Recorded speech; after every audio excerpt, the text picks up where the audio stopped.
So I want to talk about some of the absolute easiest things that you guys can do to be farming up some of the best acquisitions here in Modern Warfare Zombies. We do have a couple new things to discuss and methods, and then I want to talk about just a couple things I think that people are not doing that they can be to be filling up their stash. What's up everybody, welcome back to the channel. If y'all don't know, my name is Ghost. I appreciate everybody for stopping on by the video today. If you guys are into zombies content or honestly anything Call of Duty, please do consider dropping the video a like and subscribing to the channel, man. We're on the road to 8,000 subscribers and we're getting there way faster than I thought. So one of the very first things that I want to talk about is how you guys can insta-kill the Stormcaller boss here in Season 1. Now this doesn't require a VR11 and a Tonfa or like all that other stuff. All this requires you to have is a vehicle. What you're going to want to do is drive into the storm, drive right up next to the Stormcaller, get him aggravated so that he's chasing you, kind of get your vehicle right on the edge of the storm and slowly drive out of it. The Stormcaller is going to follow you, and if you get him to stay out of the storm for roughly around 4 seconds, he's going to instantly explode. Now the cool thing about this is that he actually almost instantly respawns, so you guys can continuously farm this and get a bunch of really good loot this way. Also, he always drops these gold skulls which are worth 5,000, so if you do it a few times you can go to the buy station and get yourself a bunch of essence. But other than that, he can be dropping you wonder weapon cases, ether tools, crystals, all the good stuff. So this is a really easy thing for you guys to do to farm yourself some really good acquisitions. Next thing that I want to talk about is a lot of people just really aren't making use of the schematics that they found. If you have really cool rare items that you're just kind of sitting on, things that you can craft, don't just wait until you want to use them in order to craft them. Especially this goes for the people that have the flawless and the legendary ether tool schematics. There should never be a time where you're not waiting for a cooldown timer. Like if you can craft the legendary ether tool or the flawless crystal, do it. So that way you can at least put it in your stash and trade it out for something else and use it, and you can farm these things up. Hell, even if you don't plan on jumping on Modern Warfare Zombies for the day, but you know that it's been a day and you can craft that legendary ether tool, just jump on for 2 seconds, craft it, throw it in your stash, and jump off. Go do whatever else you were gonna do for the day. At least that way you know you got one in your stash and you're already waiting on that next cooldown timer for your next one. Now this next one I have already talked about in a previous video, but if you guys do go into the dark ether, you can 9 times out of 10 exfil with a wonder weapons case. Now this is extremely easy to do. All you have to do is make your way to the very top of the fortress. You're going to see the floating vehicles, hop across the bulldozer, and on top of this building you're going to find a key. Jump over to the next building and you're going to find another key. From this point I usually like to jump straight down, and then inside of the bottom of the fortress you're going to find a locked door with most of the time there's going to be a wonder weapons case in here. I have once or twice found that there wasn't one, but most of the time it is usually there. Another incredibly easy way that you guys can get some really good loot is to make use of death perception. Now this perk is incredibly useful, especially in the second tier zones, and if you're not scared to go into the red tier zones, then this is incredibly helpful. Makes it so you can easily see those ether boxes through walls, and especially in the red tier zone, these things are everywhere and you can find some amazing loot just by running around, especially on the rooftops and stuff. Now I want to talk about some of the easiest ways that you guys can kill the mega abominations with absolutely almost no effort on your part. If you're killing these things when they're in HVT, it's great because they're going to give you rewards from doing red zone contracts. But even if they're not a bounty, these things still end up dropping you a bunch of essence and have chances on dropping you like wonder weapons or ether tools or things like that. Now the very first thing is going to be with these turret mods. You can find these things absolutely anywhere throughout the map. They're going to be in boxes, you can find them on shelves. Just deposit the mod inside of the closest turret that's closest to your mega abomination and then try to lure him towards it. Now with you and the turret shooting at this thing at the same time, it should almost delete him instantly. Now the next way that's a bit more expensive, or it might just depend on your luck finding one throughout your match, is going to be using the Juggernaut. Now the Juggernaut should have plenty of time to even deal with the HVTs, and you can usually kind of clear out the zombies that are in the area around it. But that's another way that you guys can almost effortlessly kill the mega abomination. Next is going to be just some easy way to get some really good stuff for your operator, like maybe you need a 3-play vest and things like that. The guaranteed way to get a 3-play vest is you're going to need a stronghold keycard. Once you find a stronghold keycard from either one of the camps, or you can buy one from the buy stations, head on over to the stronghold, clear it out. Now, up top there's always a guaranteed safe, and after you drill it inside there's always going to be a guaranteed 3-plate vest. Now there is a couple of locations that I know of that have a really good chance of spawning in 3-plate vests and backpacks. First one is going to be the really tall skyscraper that the Pack-a-Punch spawns in downtown. If you make your way to the top of that building, there's going to be a bunch of those ether loot chests up there that are just like that you find inside of the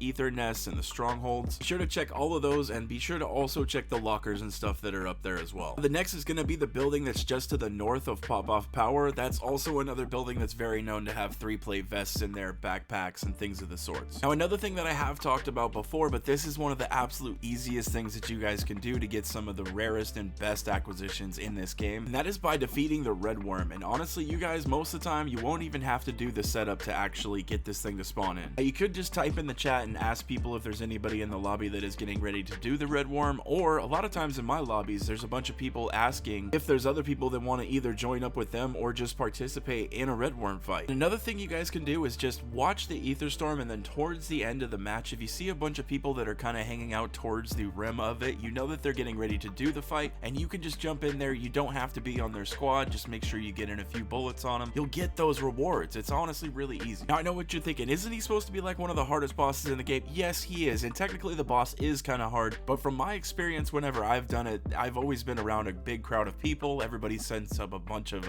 sentry guns and all that, and usually we have this thing done in just like a minute or so. One of the last things that I want to talk about is when you find a schematic or something like that that you already have, don't be afraid to type in the chat and ask if there's anybody in the lobby that also needs that schematic. This is especially good to do when you find things like the ray gun plans and stuff like that, because you'll be surprised. There might be somebody who's willing to trade you something you might not have. Maybe they'll drop you some essence, or you never know. Even if they don't drop you anything, it's just a good thing to help out somebody else. The entire zombies community has really been helpful for me the entire time that I've been doing this here. I can't tell you how many times in this game that I have been saved, picked up, and then somebody's dropped me ether tools or crystals or essence or what have you. So I really try to do the same and just kind of help people out here in Modern Warfare Zombies, at least as much as I can. So that is going to be about it, guys, for now. Those are my easiest ways for you guys to get some of the best loot here in Modern Warfare Zombies. Yes, there is a bunch of other things that you guys can be doing and some harder stuff, but I wanted to give you guys some at least just, you know, the more relaxed ways that you guys can try to earn some really good stuff here. If you guys have any other tips or tricks or beginners tips you guys want to leave down in the comments section, please do that. We do have season 1 reloaded that's just around the corner. That's going to bring us some new warlords and a couple of other new things to do, like a couple new schematics and things like that. But I know what we're all really waiting on is that big season 2 update. Hopefully we get a new map, maybe a whole new list of missions and stuff for us to do. That's what Modern Warfare Zombies really needs right now. I feel like we're kind of getting to the point where we're getting towards that dry spell where everybody's kind of recycling some things, but I know we did just have Christmas and all that, so there is a bunch of new people that have been playing Modern Warfare Zombies, and it's good to catch them up to speed as well. But from all the rumors and everything that I've been hearing, it looks like season 2 is going to be a pretty big bang. Now, I'm not going to say for sure, but it's kind of looking like in between season 2 and 3 is when we're going to get the introduction to Fortune's Keep, which might be the very first time we're actually going to see Modern Warfare Zombies on a different map, which would be awesome. But then directly after that, we have zombies on the greatest map of all time, Rebirth Island, which, like I've mentioned before, is we're seeing zombies yet again back on Alcatraz and all that. Oh, I really hope they don't mess this up. But yeah, that's it, guys. Sorry for my ramblings. I greatly do appreciate all the support that everybody has been showing me on the channel lately. You guys are awesome. Please do consider liking the video if you guys enjoyed it or if it helped you out, and subscribe to the channel if anybody is new, and I will see you in the next one.